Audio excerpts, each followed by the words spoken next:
día de hoy, la directora del Instituto de Políticas Lingüísticas, licenciada Lilian Sofía Trislinson, la rectora del Instituto Antonio Ruiz de Montoya, magíster María Eva Lescano de Borkowski,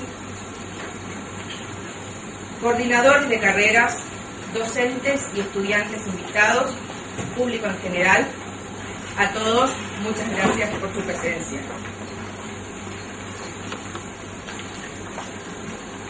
La doctora Ángela Di Tulio es doctora en Letras, egresada de la Universidad de Buenos Aires, donde también obtuvo sus títulos de profesora de Letras y profesora de Letras con orientación en Lenguas y Literatura. Su tesis doctoral fue Políticas Lingüísticas e Inmigración, el caso argentino. Es profesora regular en la Universidad Nacional del Comahue, con dedicación exclusiva desde el año 1987 en el área de lingüística en las orientaciones de gramática y filología hispánica. Y actualmente es responsable del dictado de Gramática 1 y 2, Filología hispánica, Seminario de Sintaxis Española. Dictó cursos y conferencias en congresos y en universidades nacionales y del exterior. Tiene numerosas publicaciones y libros de su autoría y coautoría, y fue directora y codirectora de tesis de doctorado. En síntesis, me resulta muy difícil resumir en pocas palabras la extensa y prolífica labor de la doctora Di Tulio como docente e investigadora, por lo que le doy la palabra para hacer el inicio a su disertación Políticas Lingüísticas en la Argentina. Muchas gracias. Bueno, es para mí un gran honor estar aquí en esta ciudad y en este instituto y compartir esta jornada con la doctora Masalagua. Agradezco por eso a la licenciada Trislinson, a las autoridades de este Instituto Montoya, al programa de semiótica de la universidad, bueno, y a la presencia de profesores y estudiantes. Bueno, el tema de esta charla tiene que ver con mi tesis de doctorado y con trabajos que continúen en esa misma línea sobre el italiano en la Argentina. Precisamente este tema tiene que ver con uno de las preocupaciones que he seguido a lo largo de toda mi carrera, que es la historia del español en la Argentina. Y en esta historia la presencia del italiano es uno de los factores que distingue nuestra manera de hablar de la de otras modalidades del español, sobre todo en el español de la zona rioplatense. Y entonces, dadas estas características que tienen que ver con la entonación, con el léxico, incluso con la sintaxis, me dediqué a ver cómo había sido la historia de los italianos en la Argentina, cómo se había llevado, se había realizado esta influencia a pesar de las políticas lingüísticas que se habían implementado para frenar la presencia, la influencia de las lenguas inmigratorias.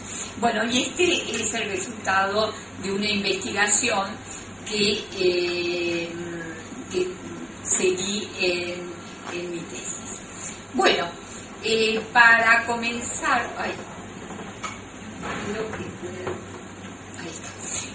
quería enmarcar este tema en una cuestión más general, es decir, cómo se abordan los estudios sobre la lengua, desde qué enfoques, y que tiene que ver también con mis dos intereses, por una parte la gramática y por otra parte los trabajos dedicados a historia de la lengua y en particular a políticas lingüísticas.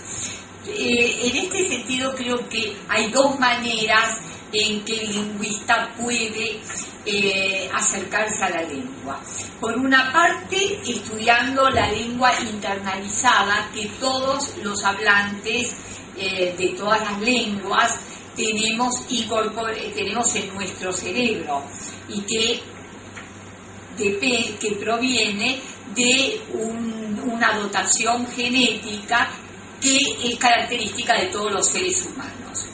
Este aspecto tiene que ver con una faceta biológica característica del ser humano que nos diferencia de otras especies y que se desarrolla en muy poco tiempo. Es decir, un niño a los 3 años puede hablar y puede entender enunciados que nunca había oído. Pero la lengua es, además de esta faceta biológica, es una institución histórica y una institución cultural.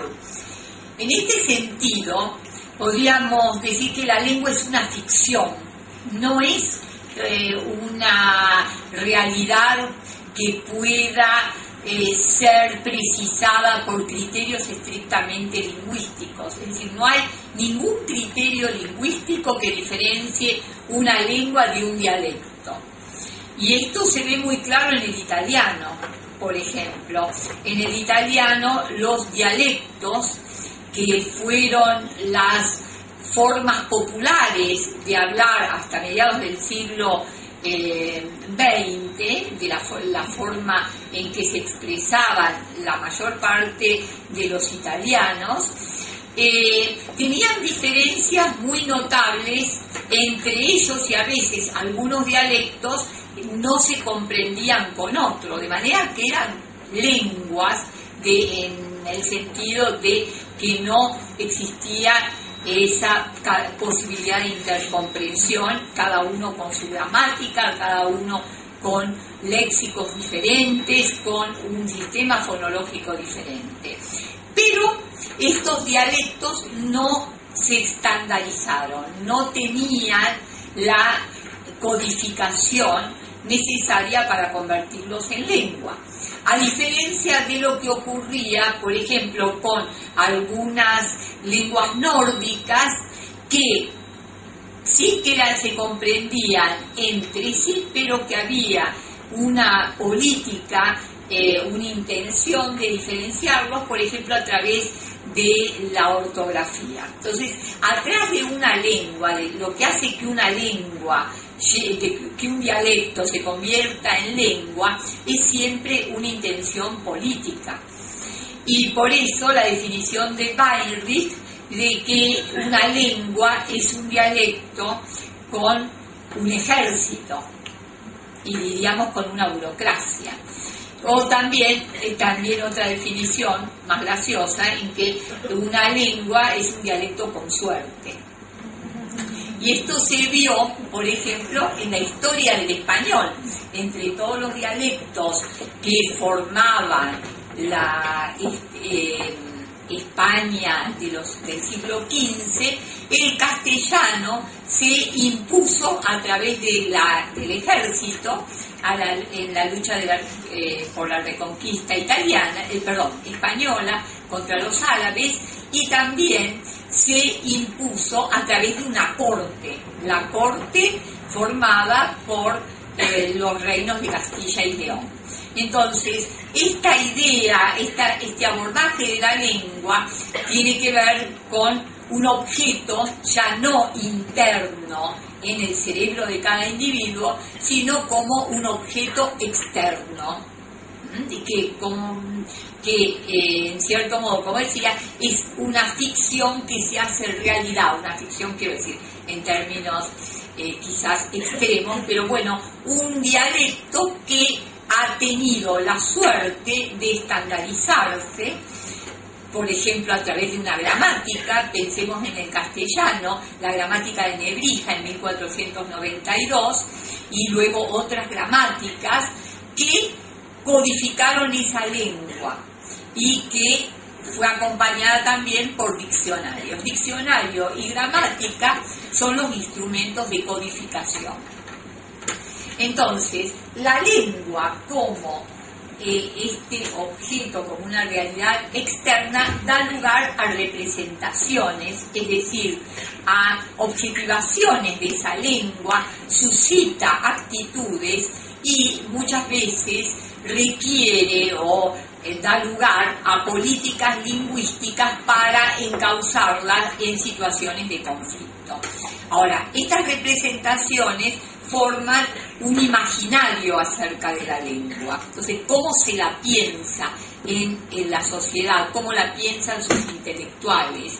Y da lugar también a estas actitudes acerca de la lengua, que puede ser de orgullo, de lealtad, o al contrario, de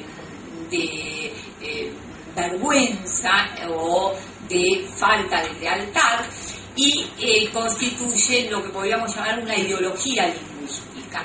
Y las prácticas lingüísticas que pretenden encauzarlo forman entonces las políticas lingüísticas. Bueno, entonces veamos primero las representaciones. ¿De qué manera se representa una lengua? Entonces, a través de imágenes, a través de objetivaciones. Dos que fueron la más tradicional, la representación más tradicional de la lengua, es como la de un tesoro que hay que preservar. Esta es, en realidad, esta idea es la que hizo surgir el estudio de la lengua. La gramática, en realidad, surge como un intento de preservar una lengua de los cambios. Ya desde los griegos y los romanos tuvieron esta concepción. La lengua era un tesoro que podía degenerar con los cambios, y entonces la gramática era una manera de conservar esa lengua en su pureza. Y esa misma idea era la que sostenía Nebrija cuando decía que el castellano andaba suelto y era necesario entonces crear un artificio para que esa lengua se fijara. Y esa es la misma idea que sostuvo la Real Academia Española cuando con su lema limpia, fija y de esplendor. Entonces, esta idea de la fijación de la lengua. A esta concepción de la lengua, del tesoro, se opone otra idea, que es la de que la lengua es un instrumento eficaz para la comunicación, y que ese instrumento eficaz para la comunicación, que tiene que hacer que la comunicación sea cada vez más eficiente entre los seres humanos, lleva a otra concepción, que es la de promover el cambio. El cambio no es considerado un factor negativo para la lengua, sino que el cambio puede hacer más eficiente la lengua. Otra representación muy importante a partir del siglo XIX, de fines del siglo XVIII y comienzos del XIX, es la idea de que la lengua está vinculada a una nación. Es decir, la formación de los estados modernos en la Europa del siglo XIX, la lengua jugaba era un factor muy importante, además del factor étnico, del factor histórico. Se tenía la idea de que la lengua representaba el espíritu del pueblo, y entonces un pueblo que era una unidad política tenía también que tener su propia lengua. Bueno, ¿qué pasa? El problema surge frente a esta idea de lengua como representación del espíritu del pueblo en el caso de las lenguas internacionales, que son lenguas que se han trasplantado desde un centro a zonas de la colonia, como ocurre con el inglés, el francés, el portugués y el español. Entonces, en esta idea de limpia, fija y de esplendor, que fue el lema de la academia durante hasta mediados del siglo XX, se enfrenta con una realidad, que es la de que no hay una unidad como en la época de la colonia, en que había un único centro, que era el de Madrid, sino que hay 21 repúblicas independientes, y entonces estas repúblicas van a tener capitales, y estas capitales van a ser centros de prestigio que van a tener sus propias normas, que no siempre coinciden con la española. Y entonces en la nueva gramática de la lengua española cambia ese lema de limpia, fija y de esplendor por el de la unidad en la diversidad, que es una fórmula que indicaría la intención de mantener la unidad de la lengua, pero al mismo tiempo el reconocimiento de la diversidad entre los distintos países hispanohablantes. Entonces, esta idea de lengua pluricéntrica es la que ha entrado fundamentalmente en la nueva gramática, no tanto en el diccionario panhispánico de dudas, que también proviene de una política panhispánica de la academia, pero que no se ve reflejada en la realidad del diccionario panhispánico de dudas, porque la normativa siempre o generalmente favorece a la modalidad peninsular frente a la americana. En cambio, en la nueva gramática ha habido un esfuerzo por mostrar cómo las distintas normas se reconocen y tienen también valor normativo. Entonces, bueno, tendríamos una serie de lenguas de igual jerarquía. En el español, a diferencia de lo que ocurre, por ejemplo, en el portugués, en que hay dos normas fundamentales, la norma europea y la norma brasileña, tenemos diferentes normas y ninguna en principio se impone sobre las otras, aunque esta situación es un poco idealizada, porque no es cierto que todos los países tengan la misma capacidad irradiadora de su norma. Hay países que tienen una mayor capacidad. México, por ejemplo, tiene una capacidad más importante que El Salvador, por ejemplo. Y en América Latina, Argentina fue un país que tuvo y que probablemente siga teniendo en algún sentido, una capacidad irradiadora más fuerte que la de otros países de la región, como tal vez Uruguay, Paraguay o Chile. Entonces, esta idea, esta valoración del español de la Argentina tiene varios fundamentos. En primer término, creo que es la única variedad, o por lo menos la más importante, que ha dado lugar a una serie de polémicas acerca de la lengua. En esas polémicas intervinieron grandes intelectuales argentinos como Esteban Echeverría, Juan Bautista Alberdi, Juan María Gutiérrez y Domingo Faustino Sarmiento, que pensaron la cuestión de cuál es la diferencia, cómo debía pensarse las diferencias entre el español peninsular y el americano, y en particular el de Argentina, como resultado de la independencia política. Es decir, cómo llevar, cómo extender la independencia política a los planos ya culturales, lingüísticos y literarios.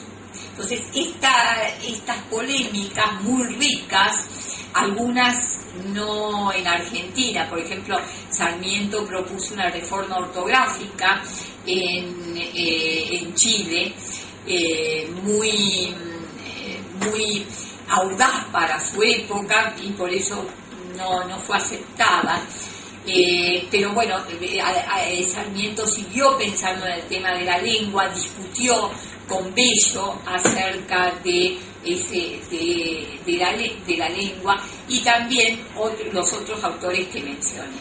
Ahora, todas estas, y en algún momento cada uno de ellos habló de la independencia lingüística y de la lengua propia.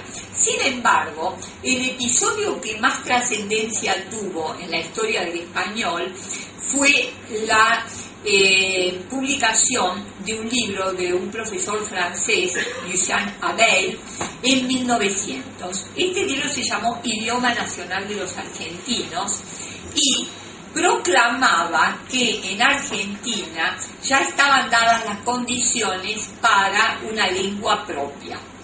Y esta lengua propia, decía Abel, estaba formada por elementos fonéticos que provenían de las lenguas originarias y también de las lenguas inmigratorias, y en la sintaxis una gran influencia del francés, que hacía que el español de la Argentina se diferenciara del español peninsular.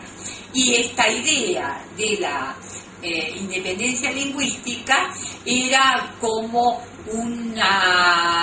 era lo que necesitaba un país joven y pujante como la Argentina para constituirse como una verdadera nación. Entonces, frente a esta obra de Abel, que él suponía que iba a recibir todo el apoyo de los argentinos, se produjo una reacción muy fuerte en contra de esta idea, sobre todo de figuras importantes en la política y en la cultura argentina, como Miguel Cané, Ernesto Quesada. Bueno, hubo una cruzada en apoyo del español frente a esta supuesta lengua nacional de los argentinos. Y esta cruzada contra la lengua nacional tuvo una gran importancia para lo que luego sería una política lingüística que vamos a ver enseguida en la época del Centenario. Bueno, a esta idea del idioma de los argentinos responde también Jorge Luis Borges, en una conferencia que dictó en 1927, que luego se volcó en un libro llamado El idioma de los argentinos, que se publicó en 1928 y que obtuvo el segundo premio municipal de literatura en ensayo. Bueno, en esta obra Borges decía que la diferencia entre el español peninsular y el argentino, ¿no?, era una cuestión de matices en la entonación, de la diferente valoración de algunas palabras. Por ejemplo, señalaba como una palabra como súbdito en el español de España era una palabra positiva, mientras que para nosotros era una palabra con una fuerte carga negativa. La connotación de otras palabras que eran características de la Argentina. A este mismo nombre que evocaba el nombre del libro de Abel, dio también lugar a un aguafuerte de Roberto Arlt, que se llamaba también El idioma de los argentinos. Y en esta aguafuerte, Arlt discute con un con un gramático español que se llamaba Ricardo Moner Sanz, que decía que había que dirigir el destino de esta lengua argentina eliminando todos los rasgos característicos. Y le contesta en una aguafuerte muy conocida y muy graciosa, que en realidad ya existía una lengua de los argentinos, que era un léxico porteño, y que era el léxico que utilizaba en su obra literaria.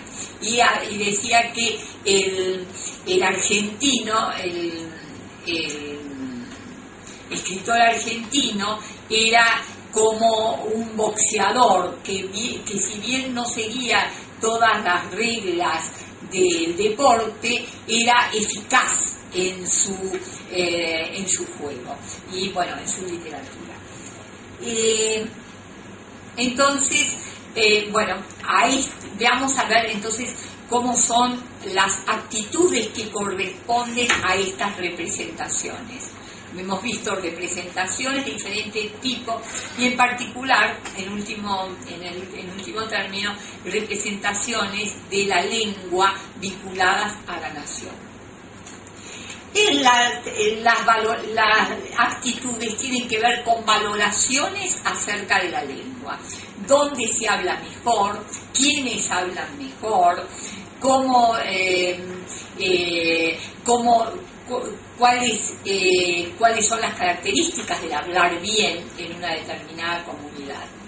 Bueno, y es interesante en relación con el español de Argentina oponer dos tradiciones. Una que comienza sobre todo con los gramáticos españoles como Moner Sanz, que llegan a Argentina en 1880 y que forman un grupo que van a ser correctores en los diarios. Por ejemplo, Moner Sanz fue corrector de La Nación, y también autores de manuales para la escuela secundaria, manuales de gramática para la escuela secundaria. Y estos gramáticos crean la tradición de la queja, es decir, en Argentina se habla mal y hay que corregir exactamente esa manera de hablar. Entonces, esa fue una línea muy fuerte a la que se opuso Borges. Y hay esta línea va a tener una institución que fue muy importante en la conformación de la lingüística argentina, que fue el Instituto de Filología de la Facultad de Filosofía y Letras de la Universidad de Buenos Aires. Este Instituto de Filología va a formar parte de una política lingüística de la que vamos a hablar enseguida, y fue creado por Ricardo Rojas, y para poder realizar este estudio de la lengua española se contrató a discípulos de la escuela de Menéndez Pidal, y entonces vinieron como directores Américo Castro, 1924, y luego, sobre todo, el más importante fue Amado Alonso, que fue director de esta institución desde 1927 a 1946. Entonces, el Instituto de Filología va a ser el centro de la hispanidad y va a recibir entonces ataques de quienes no consideraban que había que corregir el español de la Argentina y que todos hablábamos mal. El más importante detractor de este instituto fue Jorge Luis Borges, que responde a un libro de Américo Castro que se llamó La peculiaridad lingüística rioplatense y su sentido histórico, que se publicó en 1941, con un texto sumamente polémico, sumamente hiriente, que podríamos ubicar como la realización de lo que Borges llamaba el arte de la injuria.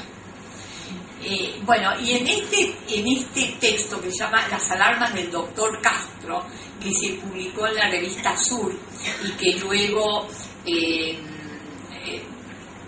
Borges incluye en Discusiones, dice Borges lo siguiente, que él había viajado muchos años, había estado muchos años en España, había estado en Madrid y en otros lugares, pero que había tenido experiencias maravillosas, pero que nunca había observado que los españoles hablaran mejor que nosotros. Y sigue, hablan en voz más alta, eso sí, con el aplomo de quien no siente la duda. Entonces, esta frase, que es una frase sumamente irónica, primero dice que no es cierto que los españoles hablen mejor que nosotros. Y luego sigue en su polémica y señala todos los errores estilísticos del autor, de Américo Castro, de manera que la conclusión es que por lo menos Borges y los intelectuales de su círculo hablan mejor que los españoles. De hecho, en el año 1926, Guillermo de Torre, que después sería cuñado de Borges, plantea en una revista española, plantea una polémica que se llama, un texto, en realidad una propuesta, la propuesta del Meridiano, que decía que Madrid debía ser el meridiano lingüístico de América. Y a esta propuesta le responden ferozmente los intelectuales del grupo de Borges de la revista Martín Fierro. Muy bien. Bueno, entonces veamos ahora el tercer aspecto de los abordajes acerca de la lengua entendida como un objeto externo, las políticas lingüísticas. Las políticas lingüísticas no son planteos informales como los de Echeverría, Gutiérrez, Alberdi, incluso Sarmiento. Sarmiento sí tuvo una política lingüística, un proyecto de política lingüística que era la reforma ortográfica. Este era un proyecto de política lingüística muy importante porque separaba la ortografía americana de la española al no distinguir SZ, ¿no? Entonces iba a haber una ortografía americana y una ortografía española, pero esa propuesta no había sido aceptada. Las políticas lingüísticas en general se entienden como grandes opciones, doy una definición de Calvet, en materia de las relaciones entre la lengua y la sociedad y su puesta en práctica. Es decir, las políticas lingüísticas pretenden encauzar las prácticas lingüísticas de una comunidad a través de una serie de medidas que incluye proyectos educativos, legislaciones, normativas, gramáticas, planes de estudio, reglamentaciones, etc. Bueno, ahora vamos a hablar del tema, ya hecho el marco, vamos a hablar sobre la inmigración. Bueno, la inmigración también puede ser pensada en estas tres líneas. También podemos pensar en a qué representaciones dio lugar la inmigración, qué actitudes suscitó y qué políticas estuvieron involucradas en torno a la inmigración. Como representaciones, creo que para entenderla, para explicar la necesidad de la inmigración, hubo una imagen muy fuerte en el Facundo y sobre todo en el Facundo y en otros textos de la época, la idea de que había un desierto, la Argentina era un desierto que había que poblar. Entonces, ese desierto no podía poblarse, la población nativa no era suficiente y tampoco era considerada la más adecuada. Había que traer hombres y mujeres de Europa para que ese desierto se poblara y también para que cambiaran las prácticas políticas. Decía en algún momento Sarmiento que si no se traía la inmigración, Rosas hubiera seguido gobernando indefinidamente. Entonces había también una idea de prácticas políticas, de cambios económicos detrás de este proyecto de inmigración. Y bueno, también tiene que ver con el resultado de ese proyecto, con el éxito del proyecto, la idea de que los argentinos descendemos de los barcos, idea que se opone a la de los otros países de América que tienen un pasado indígena fuerte, que la Argentina también tuvo, lo mismo que también tuvo también población negra, pero que queda borrado con esta idea de que los argentinos descendemos de los barcos, que es cierto en buena medida, pero que no es totalmente cierto. Bueno, luego también en cuanto a las actitudes, hubo un consenso muy fuerte alrededor de este proyecto alberdiano y sarmientino que se ejecuta con la formación del Estado Nacional en la época ya de Avellaneda, con la Ley de Inmigración y Colonización de 1876, y que luego, cuando se vieron los resultados, dio lugar a una reacción contraria. Hubo una paranoia anti-inmigratoria, una literatura que mostraba las consecuencias negativas de la inmigración, como por ejemplo obras de Cambaceres como La Sangre, o de Argerich como Inocentes o Culpables, y también vamos a ver cómo esto se da en el terreno educativo. Y bueno, esta reacción contraria también se puede ver a través de una ley como la Ley de Residencia de Miguel Cané, escrita por Miguel Cané en el segundo gobierno de Roca, a través de la cual se echaban del país a los extranjeros que producían disturbios políticos. Bueno, veamos ahora primero cuál fue la realidad de la inmigración, que es conocida, pero quizás convenga refrescar algunos datos. Los tomo del libro de Devoto, la inmigración en la Argentina. Devoto compara el peso de la inmigración en la Argentina con el de Estados Unidos. Ambos fueron países receptores de inmigración y la experiencia norteamericana es claramente una experiencia importantísima en el sentido en los términos absolutos, es decir, la cantidad de inmigrantes que recibió Estados Unidos.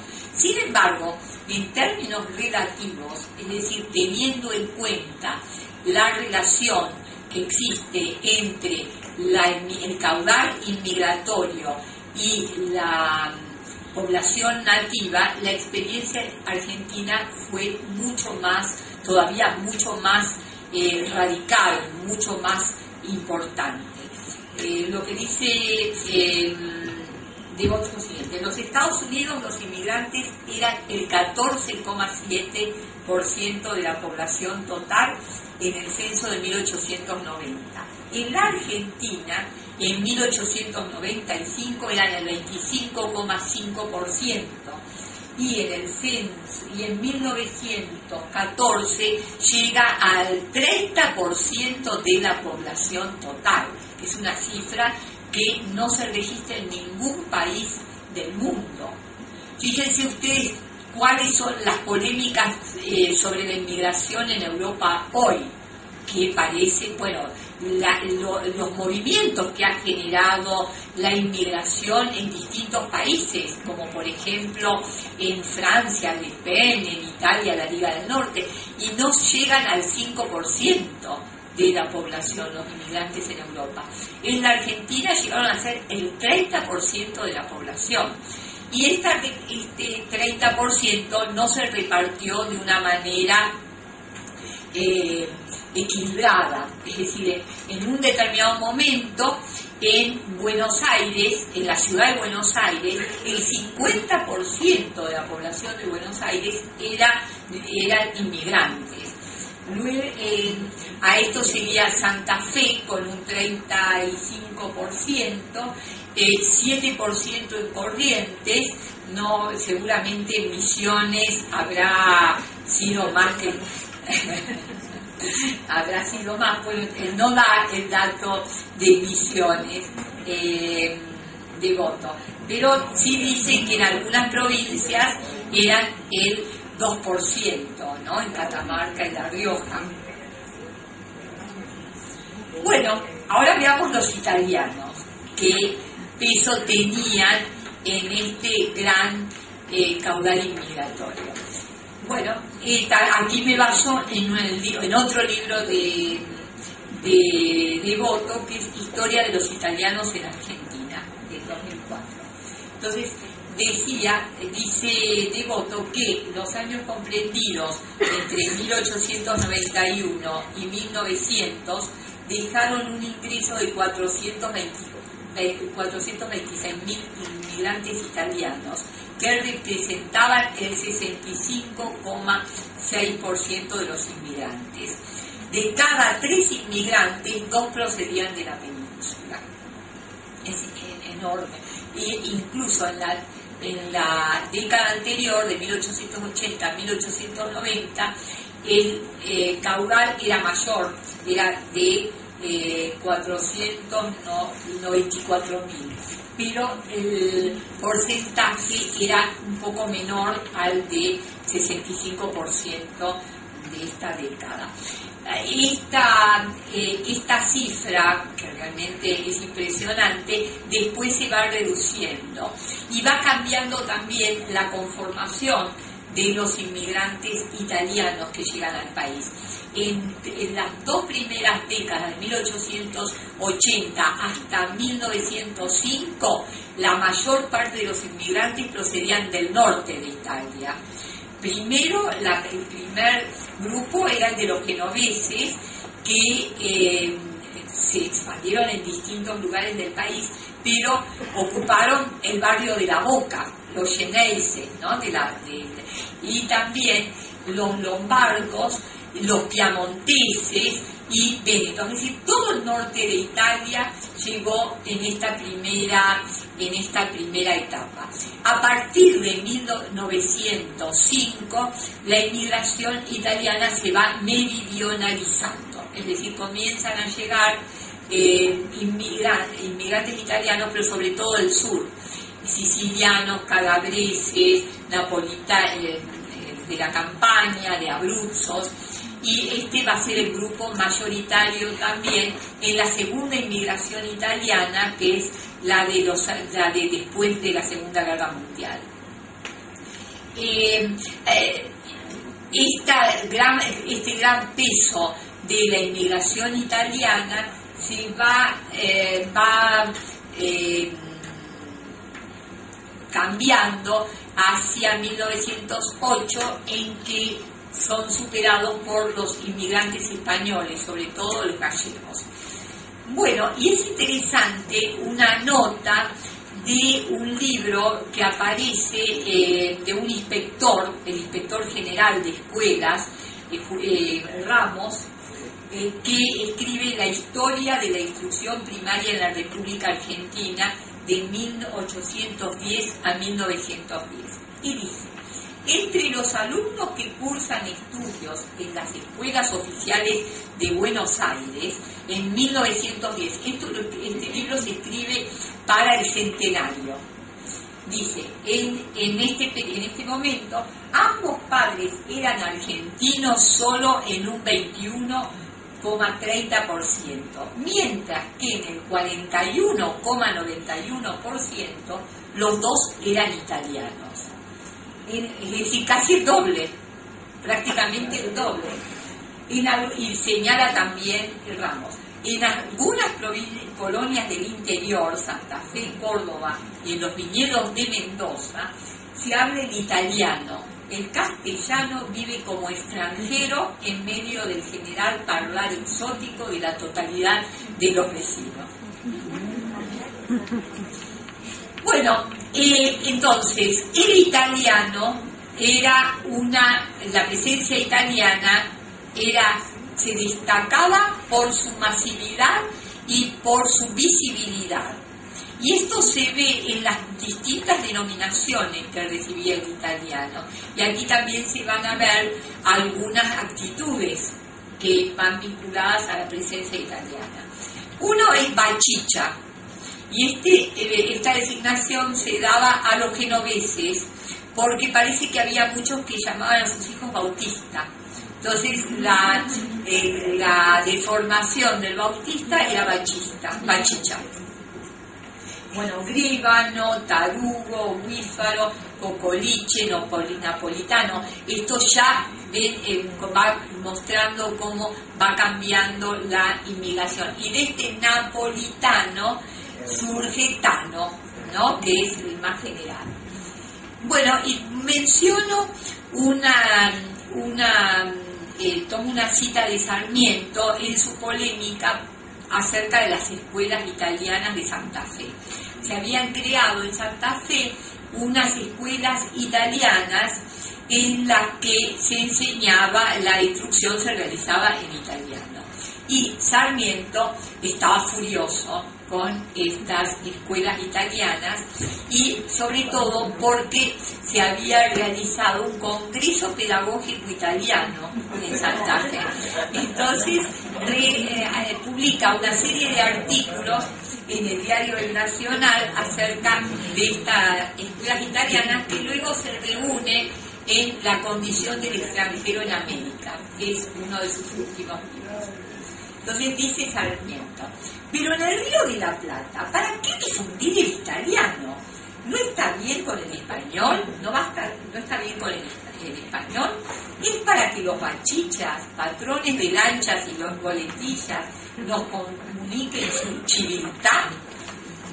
No basta con que los italianos europeos hablen entre sí su lengua, sino que sus hijos, que van a ser nuestros ciudadanos futuros, sean también iniciados escuchen esta, en una jerigonza que se reduce a acabar en i las palabras que terminan en o.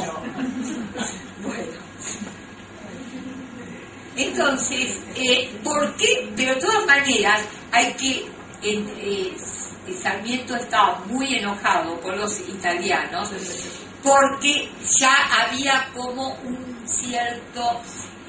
una cierta idea en Italia de la Italia, piensen ustedes, era hacía muy poco que Italia se había unido. Italia se une en 1861 y las ideas del Risorgimento, de la unidad italiana y también de los valores italianos eran muy fuertes, y un ministro del reinado italiano, que fue un siciliano, Crispi, ministro del Interior, tenía la idea de que esta inmigración italiana a la Argentina podía ser muy útil para los intereses de expansión italiana.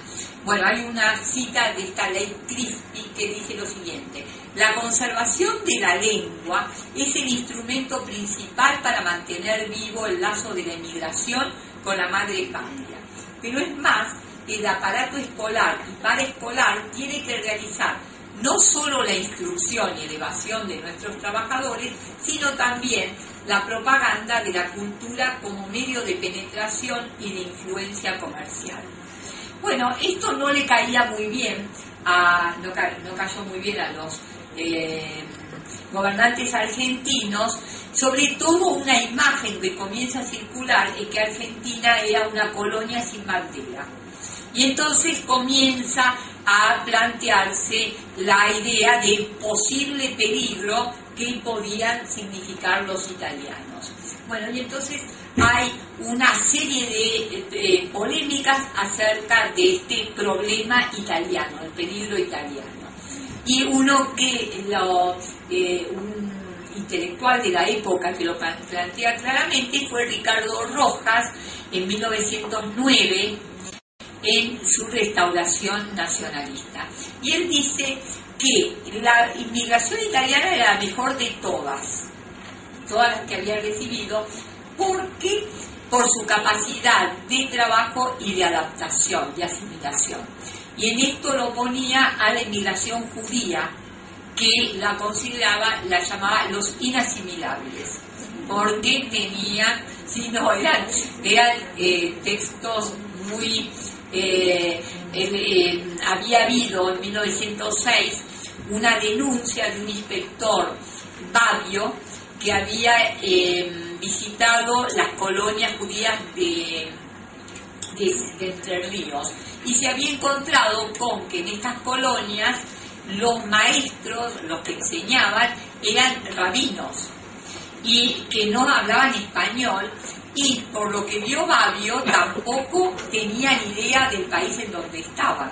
Entonces aparecen en el Monitor de la Educación Común una serie de artículos que se llamaban Un problema de alta política, y la idea era cómo hacer para que estas escuelas se nacionalizaran, en un momento en que la cuestión de la nacionalidad era una idea muy importante para la Argentina en la formación del Estado argentino. Piensen en la época de Roca, tienen se está formando el Estado, y la idea de una única lengua y una lengua de cultura era una idea muy fuerte. Entonces, los italianos significaban, por otra parte, decía Rojas, eran muy buenos porque trabajaban, los brazos eran los brazos italianos, en esa representación capital inglés y brazos italianos, pero, decía Rojas, si se llegaran a unir, nos veríamos en problemas. Lo que pasa es que los italianos nunca se unen, porque, bueno, es difícil que todas las regiones llegaran a formar una colectividad muy fuerte como la de otros países. Pero Rojas veía un problema en el libro Corazón del Mundo de Amichis, que se usaba como libro de textos en muchas escuelas argentinas. Y dice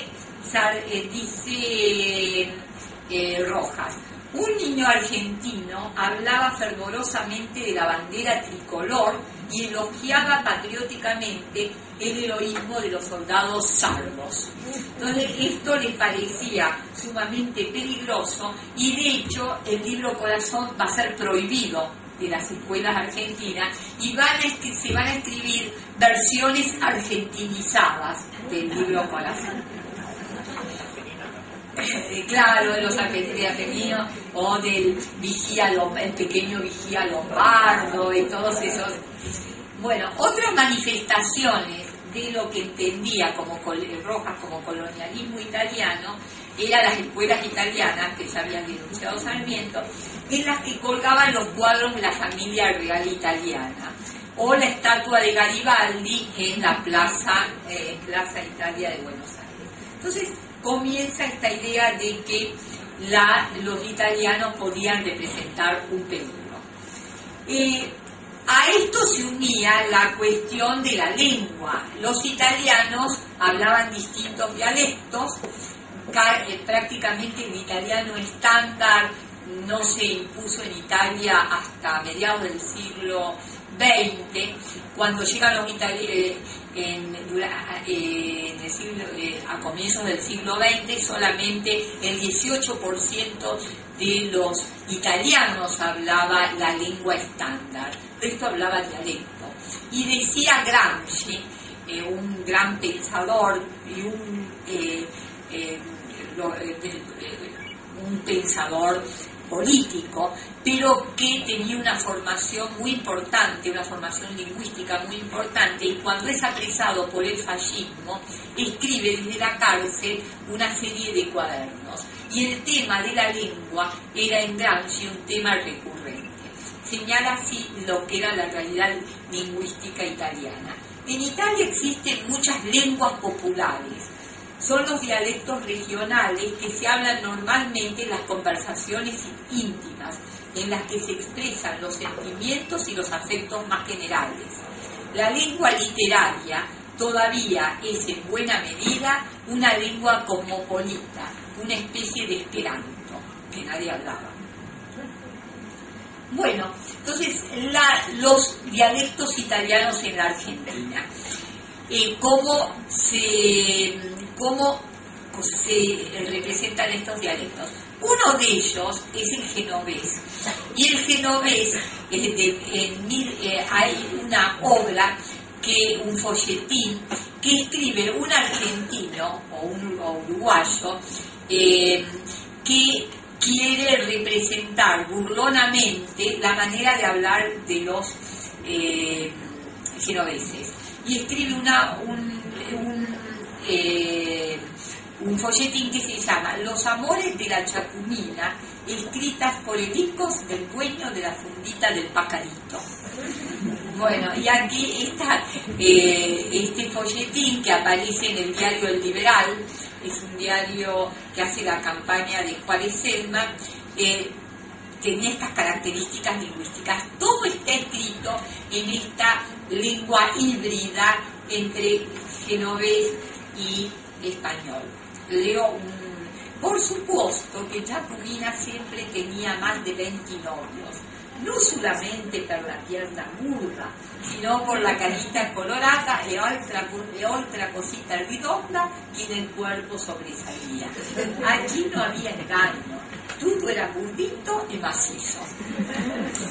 Bueno, esta se llamó entonces, a partir de este folletín surge lo que se llama una literatura chacumina, que representada por Chacumina, este texto, y por otros. Hay otro también escrito en esta lengua híbrida con el genovés, que se llama La Marianina, y otras obras teatrales.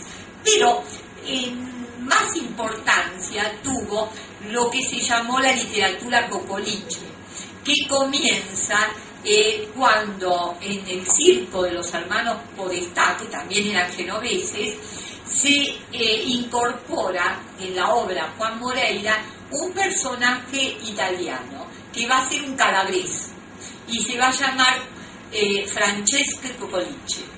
Y entonces de ahí viene el nombre cocoliche, que se da a la lengua híbrida de los italianos, pero está sobre base meridional, no sobre base genovesa, es decir, sobre base de los dialectos del sur de Italia. Ma chiamo Francesco Cocoliche e sono criollo gasta lo hueso de la tabla e la canilla de lo cada cursi, amigo. Aficate la parada.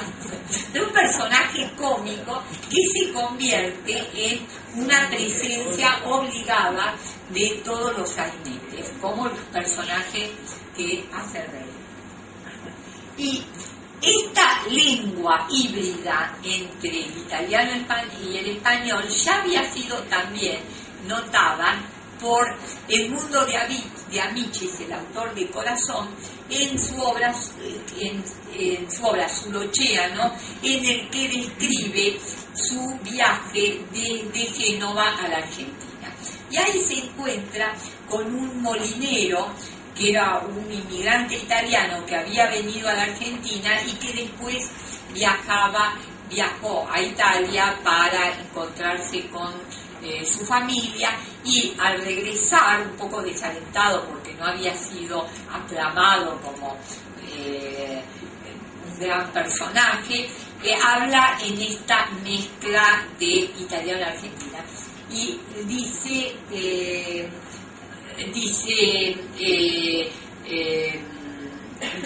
habla Amici de una horrible jerga en que se mezclaban palabras españolas con argentinas o incluso formantes españoles y argentinos en la misma palabra.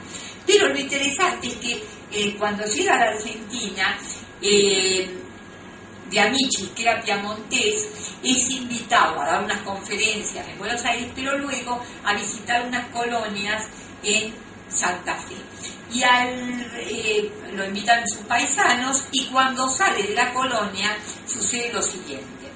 Oiga, me dijo mi vecino de la derecha, y volviéndose hacia una india envuelta en un mantón de 1000 colores, que estaba en pie delante de su choza, con sastre risa y con ojos oblicuos y una sonrisa de lupa, le pregunta, ¿cree que lloverá pronto? Y la india responde en piamontés. Oh, ya no. Bueno, no reproduce, esta es la traducción. Ve, exclamó con aire de triunfo el vecino, también las indias hablan en piamontés.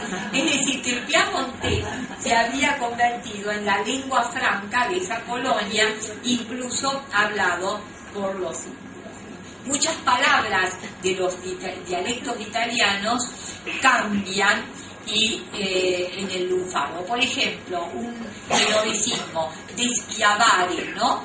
Es decir, desclavar, se convierte en el deschavar, ¿no? Es decir, hay un cambio, desclavar, es decir, deschavo, exactamente.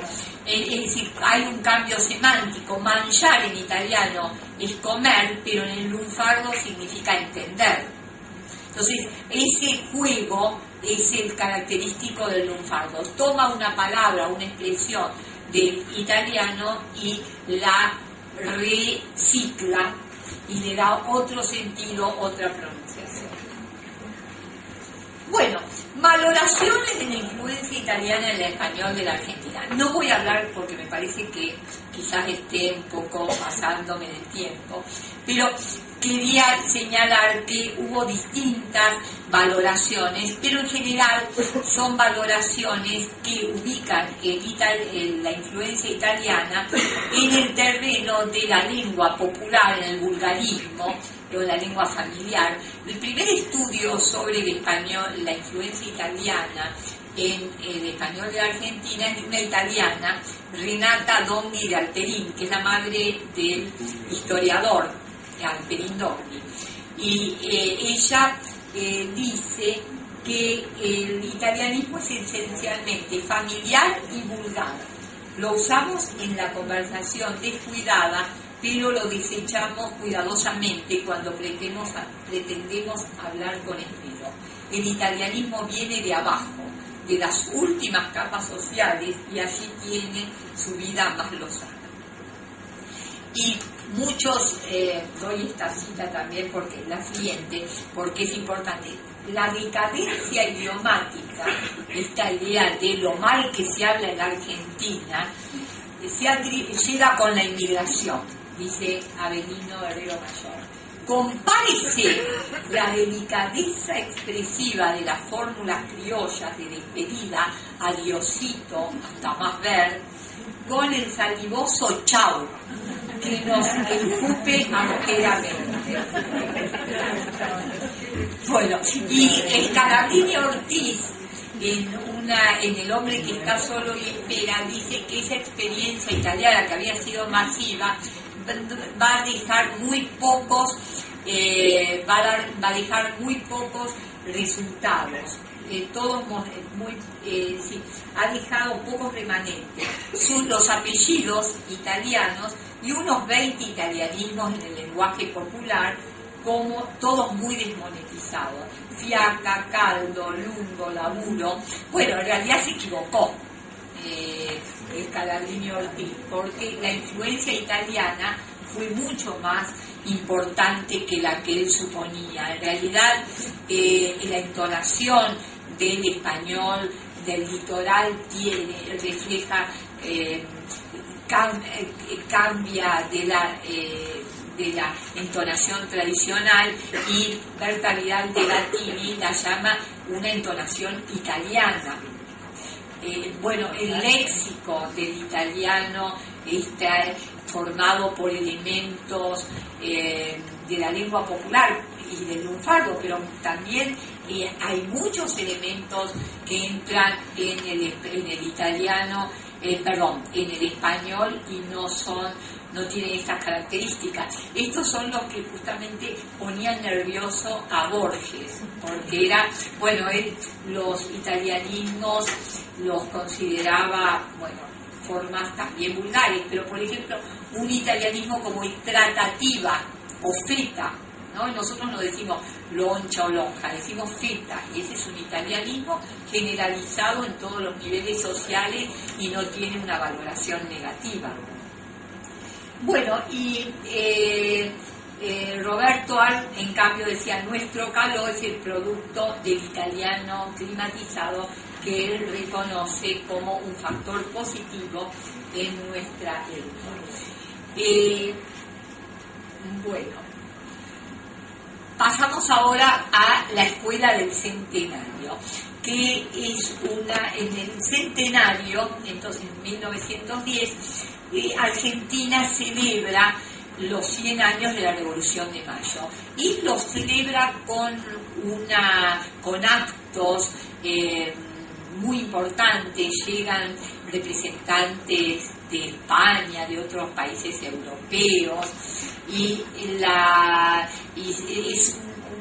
realmente es un escenario apoteótico para celebrar los 100 años de esta república que parecía ser la encarnación del progreso a nivel económico, a nivel demográfico y a nivel educativo.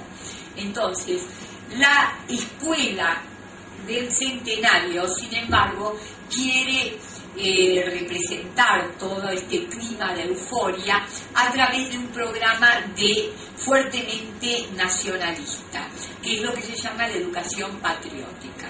Y la educación patriótica va a tener varios frentes. Primero, toda la ritualización del centenario, todo lo vinculado a la adoración de la bandera, de la escarapela, de los signos patrios, la construcción de un paradigma histórico formado por héroes que son santos. Hay una geografía de la historia, y también en el terreno lingüístico de un cambio muy importante.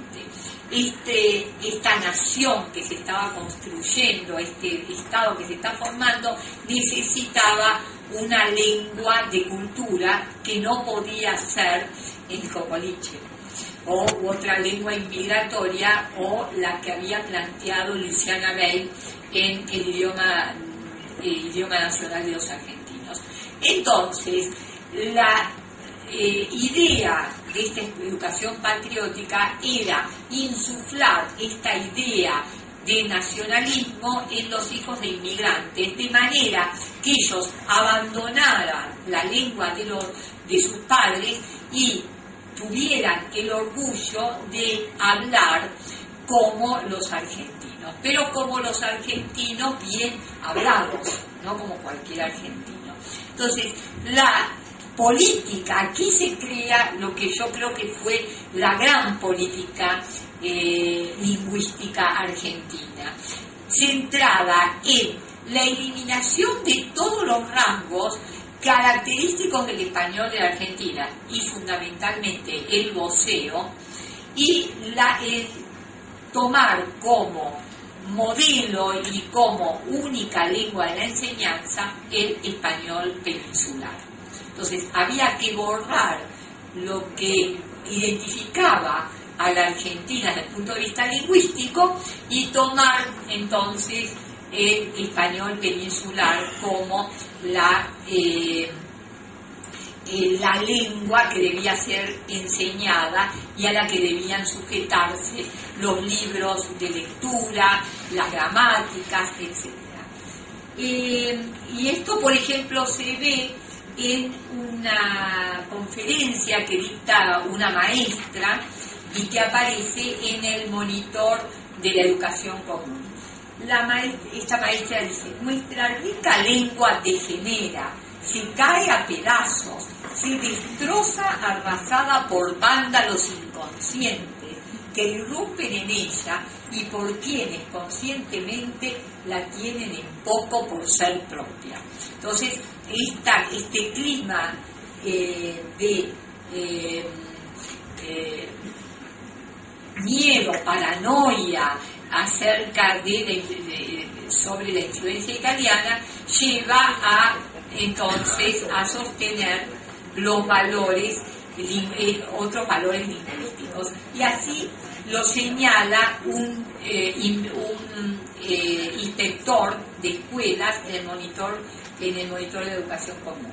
En un país en el que la población habla tan diferentes lenguas y dialectos que descomponen la lengua de la tierra, es necesario adoptar el castellano académico como el camino más acertado, el más digno, aunque el más difícil. Y entonces, a pesar de su masividad y de la visibilidad de los italianos, el italiano se pierde muy rápidamente, sobre todo en las ciudades. Creo que en las ciudades los hijos de italianos no mantienen la lengua, aunque quizás en las colonias se haya mantenido en más generaciones. Pero de todas maneras, el italiano dejó, y a pesar de toda esta política, dejó una impronta que caracteriza nuestra manera de hablar. De hecho, muchas palabras que son propias del español de Argentina y no compartidas por otras modalidades de la región, son italianismos. Generalmente son italianismos. Por ejemplo, hay una palabra que sé que en Misiones no se usa mucho, pero que en gran parte de la Argentina sí, bacán, ¿no? El rico. Es una palabra que aparece en los tangos, ¿no? El bacán, ¿no? Aparece como un personaje, ¿no? Que conquista a las chicas, a las chicas pobres. Bueno, esta palabra bacán se usa en Perú, en Bolivia, en Chile, con un significado distinto, que es excelente, perfecto, buenísimo, incluso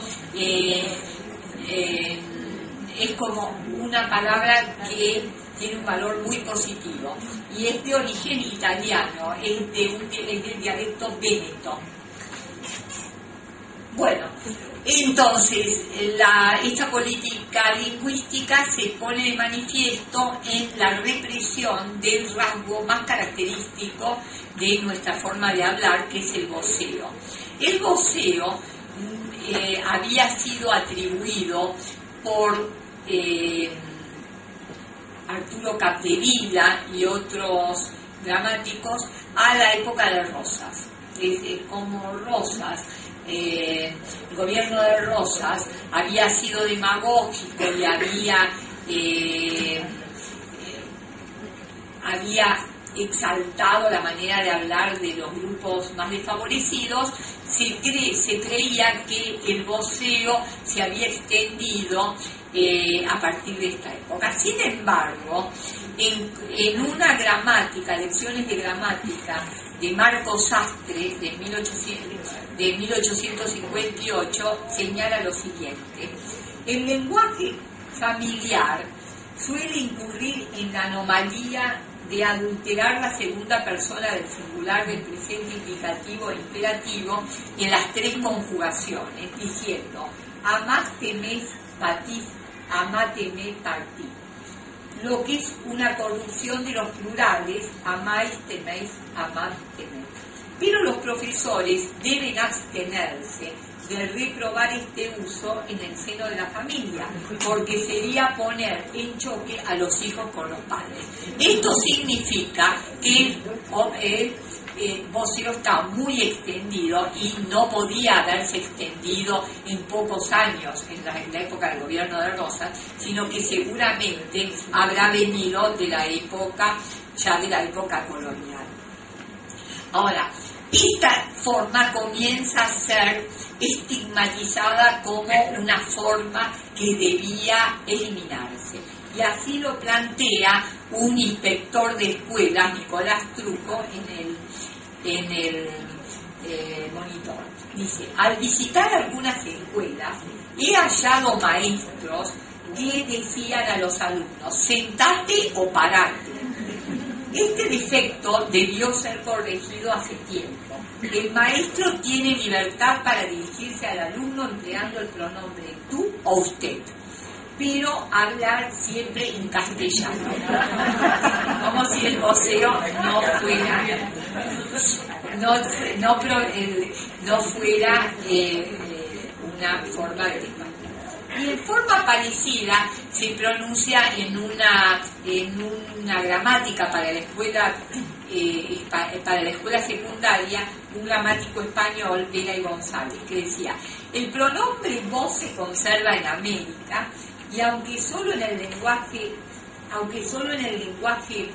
vulgar, y no como indicador del respeto, porque hay un vos que es el vos del respeto, que es el que se dirige al rey, ¿no? Que es vos, majestad, os sabéis, os parecéis a vuestro padre, por ejemplo, ¿no? En que tenemos vos, os, vuestro. El voceo americano surge de la confluencia de dos paradigmas, el del vos, con su forma vos, pero también del tú, porque tenemos te y tú, tuyo. Entonces, el voceo americano surge como una forma híbrida entre estos dos paradigmas. Por eso Truco decía que no existía la gramática, porque la gramática era la gramática de la lengua española. Quiero decir, la gramática del español peninsular. Y lo mismo está diciendo Vera y González.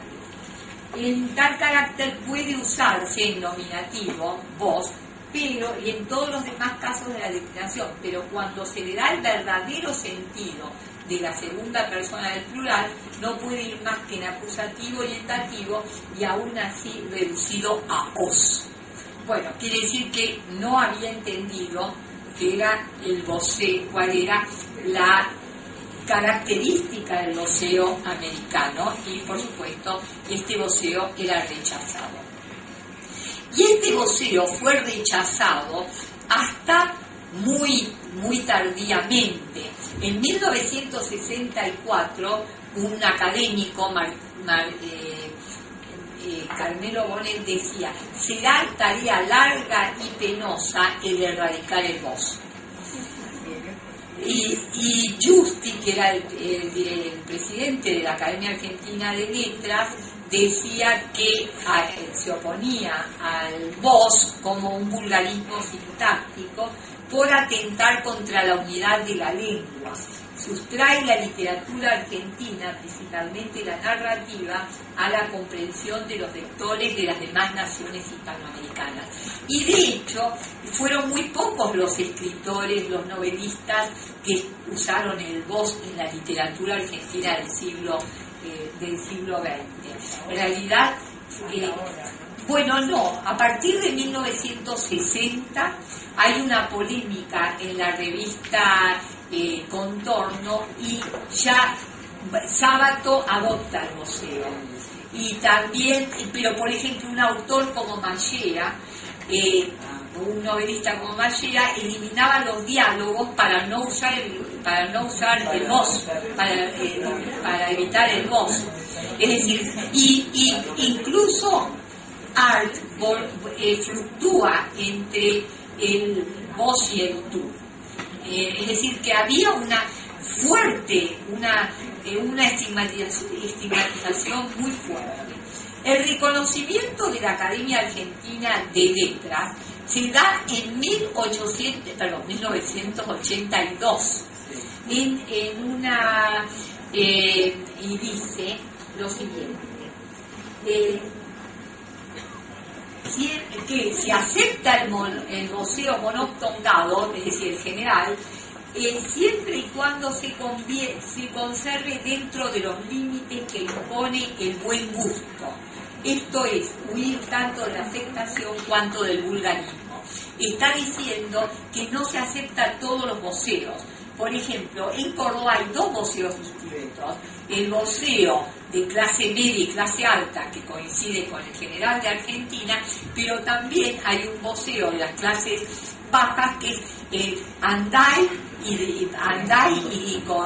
y Comí, por ejemplo, ¿no? Este voceo no es aceptado por la academia. Pero lo interesante es que en los manuales de la escuela secundaria todavía se mantuvo hasta fines del siglo XX el paradigma con el tú y el vosotros.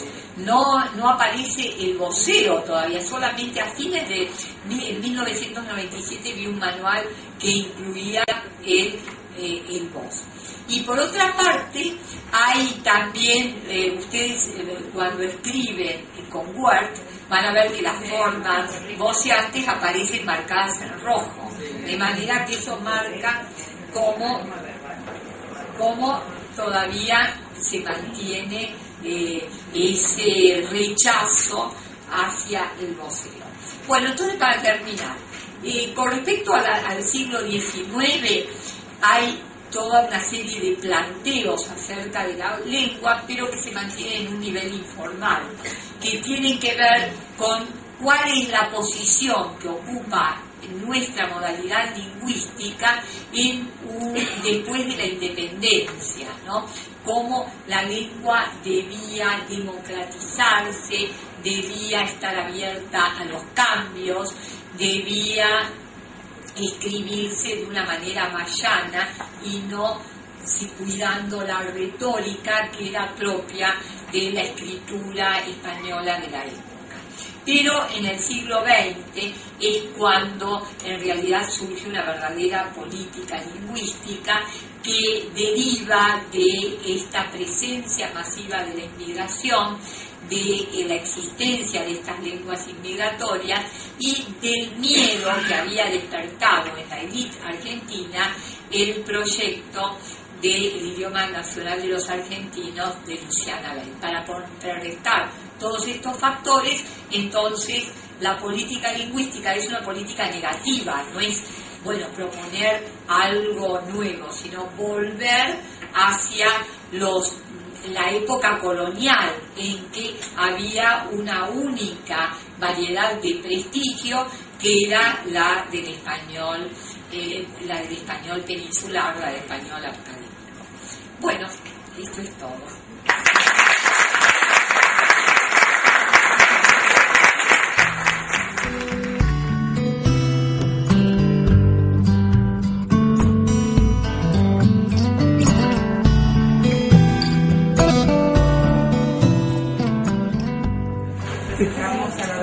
Teresa María Luisa Mortio de Pasalacqua, que es doctora en Letras Clásicas, es cofundadora de la Feria Provincial del Libro y del Círculo de Periodistas Ignacio Escurra, de la Junta de Estudios Históricos de Oberá, de la Asociación Italiana Dante Alighieri, y de la DIVI, Asociación de Docentes e Investigadores de Lengua y Literatura Italiana. Es egresada de la Universidad Nacional de Génova, Italia. En 1948 vino por primera vez a la Argentina, solo para participar de un congreso de filosofía en Mendoza. Es recién en 1953 cuando vuelve definitivamente a la Argentina y forma aquí su familia. Adquirió la ciudadanía italiana y revalidó su título de doctora en la Universidad Nacional de La Plata. Argentina. ¿Perdón? Adquirió la ciudadanía argentina. Adquirió la ciudadanía argentina y revalidó su título de doctora en la Universidad Nacional de La Plata. Comenzó su actividad docente en la Escuela Normal y en el Colegio Nacional de Oberá y participó activamente en la creación de la Facultad de Humanidades y Ciencias Sociales y la Facultad de Artes de la UNAM. Dicta las cátedras de Epistemología y Literatura Latinoamericana y es además codirectora del Doctorado de Artes en la UNAM. Dictó numerosos seminarios, conferencias y cátedras de posgrado en distintas universidades del país y del extranjero. Fue directora de numerosas tesis y declarada profesora emérita de la Universidad Nacional de Misiones en el año 1995. Escuchamos entonces a la doctora Basalacqua con su disertación El caso italiano.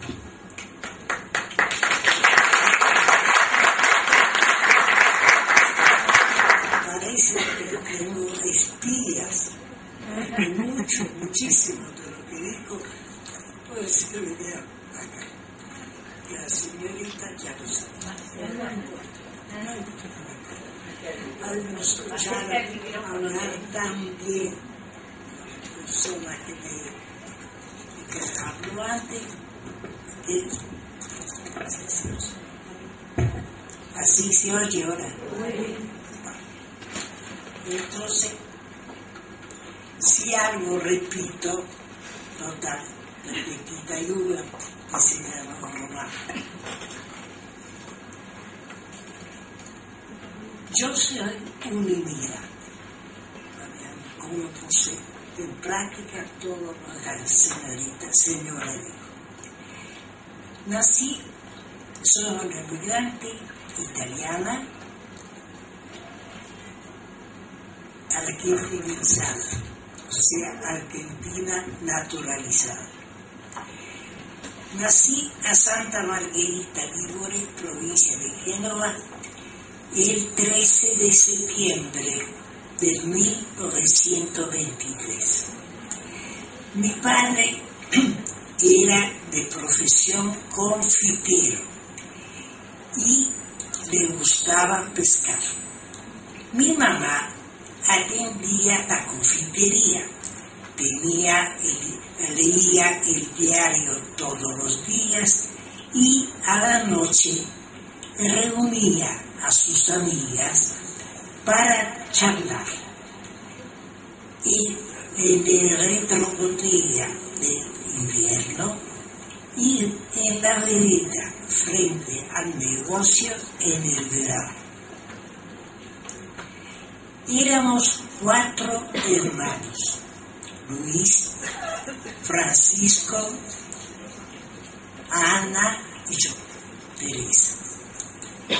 Terminada la escuela secundaria, los varones emigraron a la Argentina, donde ya estaba mi tío David, hermano de mi mamá. En la escuela primaria comienza mi vida bilingüe, porque en el aula se hablaba en italiano, pero en casa se hablaba el genovés.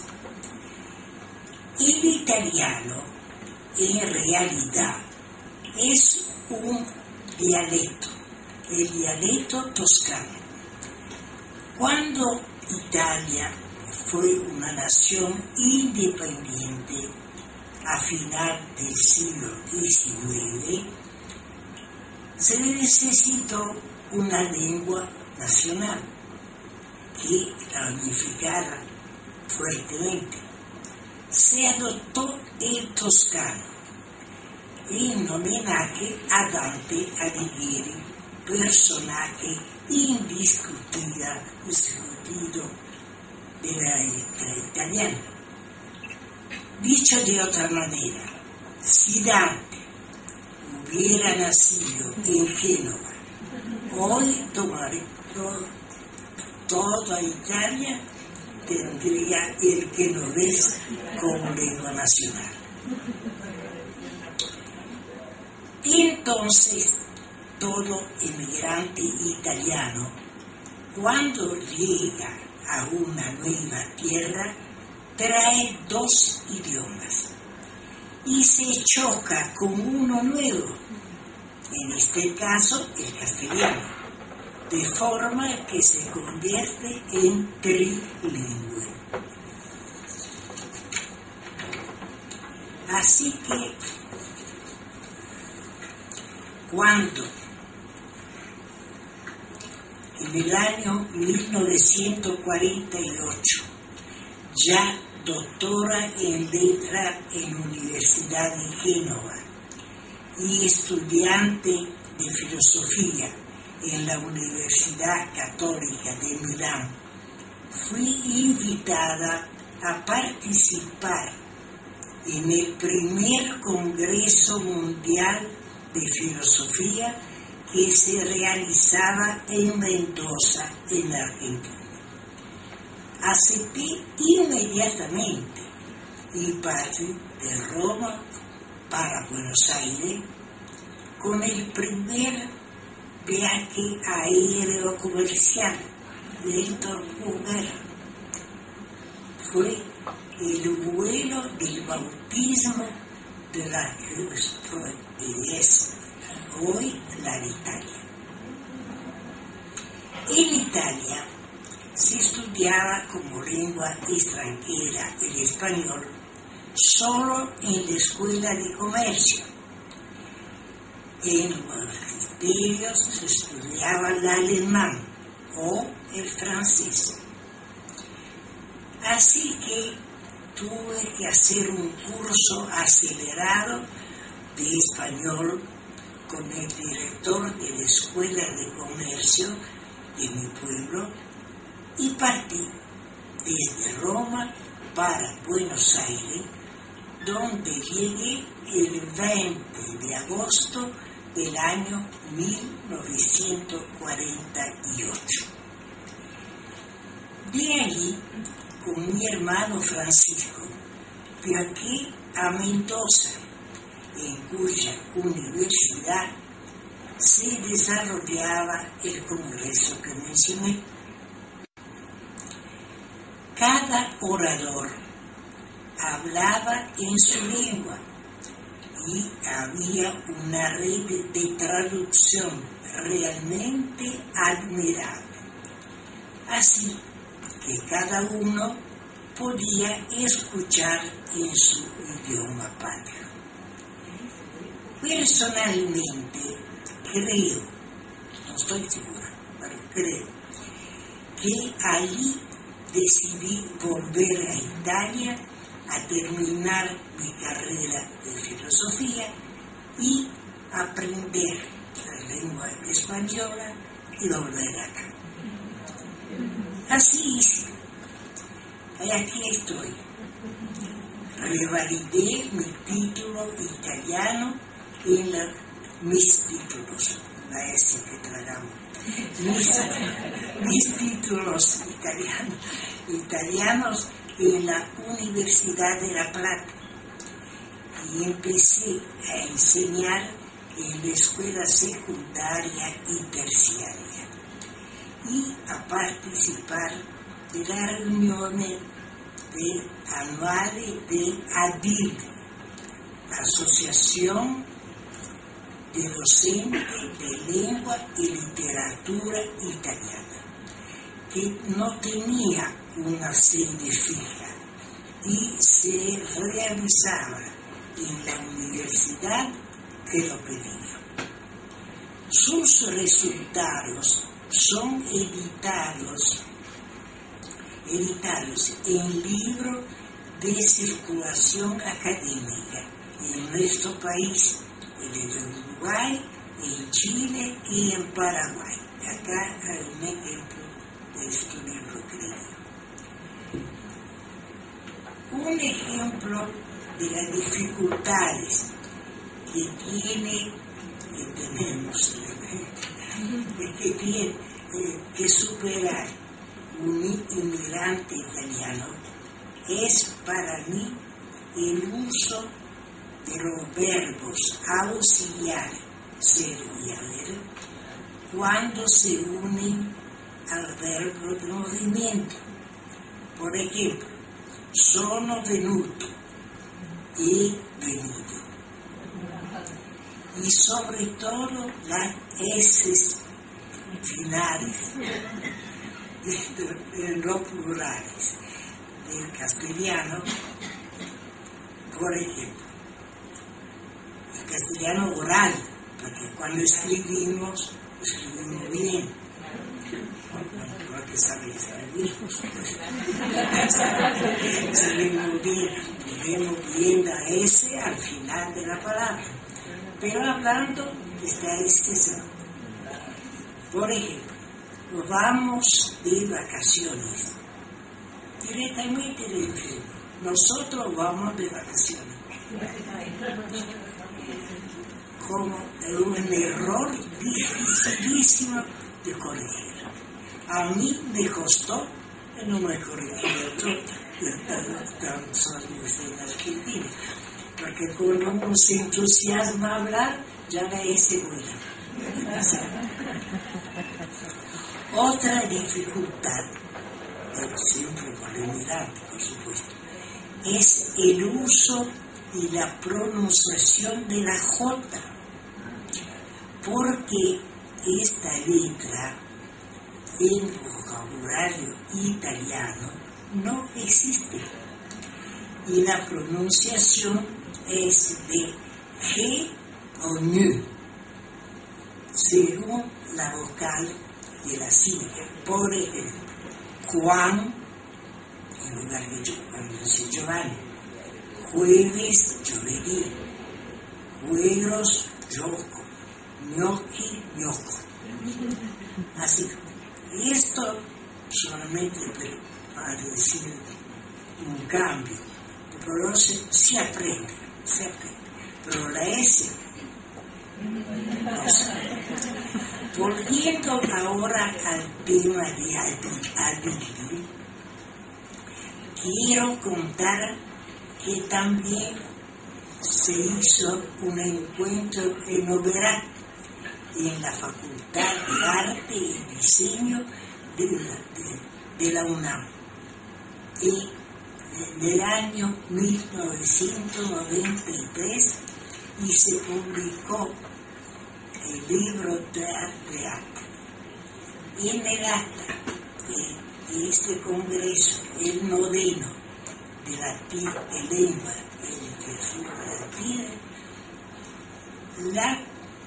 la presidenta de la Adilli, repito, todos conocerán, de todas formas, esa asociación de estudiosos de lengua y literatura, dice así: Beatrice Fallaci, en aquella época, a los años que se cambiaron, dijo: Adilli tiene carácter interdisciplinario.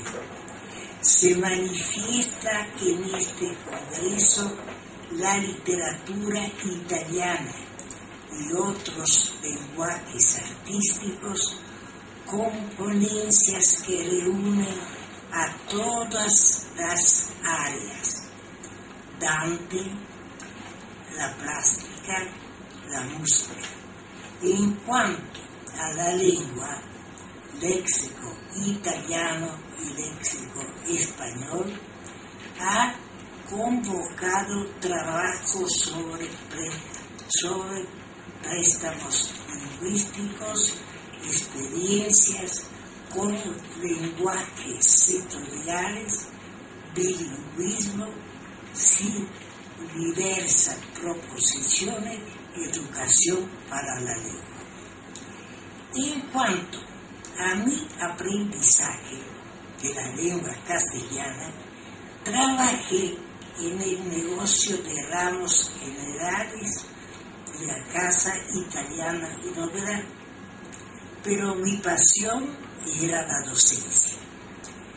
Comencé entonces mi actividad docente en la Escuela Normal número 4 y en el Colegio Nacional de Oberá. Dicté latín, griego antiguo, crítica del arte, historia del arte, y en los inicios mismos del Instituto Superior del Profesorado en Posada, hoy Facultad de Humanidades de la UNAM, y en el Instituto de Disciplinas Estéticas de Oberá, hoy Facultad de Arte y Diseño, donde aún dicto epistemología y literatura latinoamericana. Participé además activamente para que ambas se convirtieran en facultades. Fui directora o codirectora de diversos doctorados, maestrías, dicté numerosos seminarios, publicaciones de libros, conferencias, cátedras de posgrado en distintas universidades del país. Y el extranjero. Además de ser cónsul honorario de Italia durante casi 30 años. Mis colegas me nombraron, estimo como una exageración muy grande, profesora emérita de la Universidad Nacional de Misiones en el año 1995. Directamente vinculada con las actividades culturales, soy cofundadora de la Feria Provincial del Libro, que se lleva a cabo hace 36 años en la ciudad de Oberá, con la presencia de mi gran amiga Bóveda, premiada de la Feria Provincial del Libro. Directamente vinculada con las actividades culturales, soy cofundadora de la Feria Provincial del Libro, que se lleva a cabo hace 30 años en la ciudad de Oberá. Cofundadora del Círculo de Periodista Ignacio Escurra, de la Junta de Estudios Históricos de Oberá y del grupo teatral El Violín, integrante de la Asociación Italiana Dante Alighieri y de Adighieri. Capítulo aparte para la Dante Alighieri, institución a la que entregué lo máximo que pude con el afán de difundir la lengua italiana o toscana, como quieren elegir, que me atrajeron inmensos reconocimientos de parte del presidente de la República de Italia, las órdenes de caballero y de comendatore. Entre otras actividades, cada sábado de tarde, desde hace 32 años, me reúno con un grupo de amigos para leer y comentar textos de literatura universal. Finalmente, los inmigrantes italianos en la Argentina dedicaron sus vidas a la construcción, a la agricultura, al comercio y a tantos oficios y profesiones. Quien